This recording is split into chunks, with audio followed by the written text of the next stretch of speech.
Hi, everybody. Meteorologist Joe Cioffi here. Weather in 5 days in 5 minutes, and Weather in 5 brought to you by, on this stormy day, Omni True Value Hardware.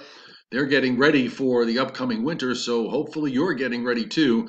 They are Long Island's largest rock salt provider, as well as a provider of everything you need to get through winter storms as they roll through in the next couple of months. So head to Omni True Value Hardware, 1226 North Wellwood Avenue in West Babylon, just north of the Southern State Parkway, 631-756-1125, omnitruevalue.com. So we are seeing now the peak of this storm system and this arm of heavy rain that is moving up from south to north. We've seen it thin out a bit as you get south and west of Philadelphia, but then another surge is developing in northeastern Virginia and on up into Maryland. And we're going to start to look for clues here with regards to severe weather developing during this afternoon as low pressure heads up to the north. This is a very, very vigorous system. And by the way, all back through now in Ohio, and into parts of central and eastern Kentucky.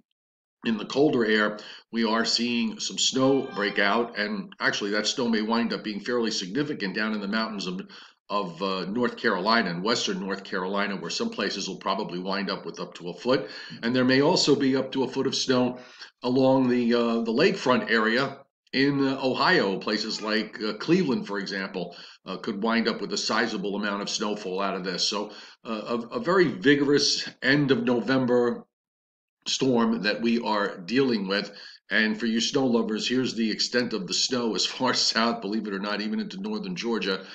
You get into some light accumulations up in upstate New York, but there's the heavy stuff, the lakefront of Lake Erie and down through much of Ohio. Western PA could be 2 to 4, 3 to 6 inches in some places, up to a foot in Northwest PA. But it does cut off as you once you go east of State College. It really does cut off, and there's no snow that's going to be in the forecast for places further to the east. Now, with respect to total rainfall here from all of this, we're going to wind up with a solid inch and a half to 2 inches. I think the highest amounts again are going to be in southern and southeastern New England, and also up into Maine, where there could be some 2 and 3 inch amounts. So the last couple of storms have been overproducers as far as rain is concerned, and that is at least alleviating some of the drought conditions that have existed there. Let's look at some midday weather conditions. Wind gusts now along the coast picking up to 30 to 40 miles an hour. And they will pick up further this afternoon. Still seeing a mostly southeast wind, so waiting for that arm, that warm front that is pushing northward. And temperatures are climbing now, by the way. They're up into the upper 50s to around 60 in many locations, and they'll be jumping into the 60s before too long. Your low is in, well, it's a kind of complex low, one low center in Western Virginia. Another low that's being analyzed up near the Washington, D.C., Baltimore area. You can see the gradient very tight here, or at least tightening up in the northeast down into the northern mid-Atlantic. And of course, the colder air that is coming down on the west side of the Appalachians behind all of this is making its way down into Tennessee and into Georgia, Alabama, where readings today are just kind of struggling in the upper 30s and lower 40s. 7-day rainfall amounts. Now, assuming that this is the one and only event, because models have backed off on where whether there's going to be a second storm system or not this coming weekend. But we're looking at, as we said, every bit of an inch and a half to 2 inches, some spots a little bit more from the system that's going through today. And we also should point out with regards to the Storm Prediction Center, because they do have a slight risk of severe weather. They've actually upgraded this from yesterday with slight risk from the Carolinas all the way up to about New York City, with marginal risk going up into central New England. So it's going to be fairly interesting to see what winds up developing on the radars this afternoon. So let's take you through a couple of weather models here. We'll go through the NAM first so we can take care of the short range with what's happening. And you see where the low center is, at least the way the NAM sees it. will bring you up to about noontime here. So right there in western Maryland, not too far from Hagerstown, a 994 low being analyzed.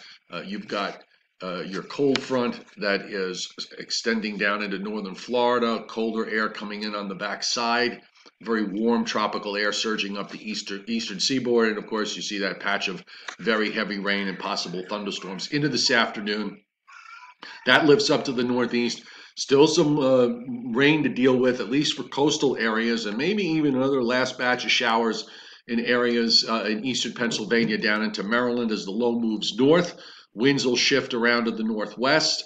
And we're going to spend probably Tuesday, Wednesday, Thursday, and Friday dry for the most part. You see a little bit of snow that extends into midweek in parts of western New York and western Pennsylvania.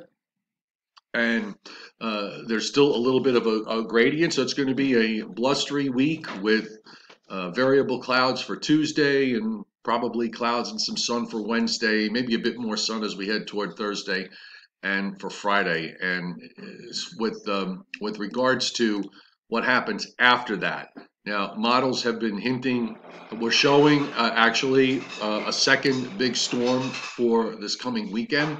What's changed is the timing here. You notice that you've got a couple of different shortwave troughs here in play, and they're not nearly as vigorous looking as they were back a few days ago. Where you could wind up something happening here is the last shortwave right there, and then you've got another one that's dropping down in the northern stream, and this is late in the weekend and into Monday. They remain separate features here, so as long as they remain separate features, you probably won't see much in the way of development or any storm of consequence. And that might actually have some implications with regards to the longer range. Now, here in this instance on the new GFS, with the storm staying separate, we do see a well-developed storm that develops offshore, but it stays offshore. If the timing were to change, we might go back to a more stormier solution for late in the weekend and early next week. So that's something we're going to be paying attention to later on today. Weather in 5, once again brought to you by Omni True Value Hardware, Long Island's largest rock salt provider, and also one of the largest providers of everything you probably need with regards to getting through the winter with Omni Melt, Petalo, and Mag ice melting pellets and flakes, all there in one location. Omni True Value Hardware, 1226 North Wellwood Avenue in West Babylon, 631-756-1125, just north of the Southern State Parkway. We will see you tonight on the Joe and Joe Weather Show at 7:30 Eastern Time. We'll have you all updated on the short, medium, and long range, and we'll see what happens with what the models do, what the other models do with regards to the next storm system down the road. Meanwhile, be safe for this afternoon. We'll see you later.